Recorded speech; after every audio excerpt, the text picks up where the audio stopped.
ይታያል ተወካይነቴ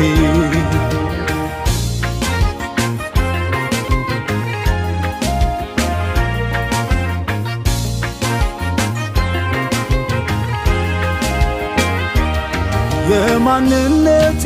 ምንጭ ክርስቶስ ነውና ዘሩን በኔ አኑሯል አፈራለው ገና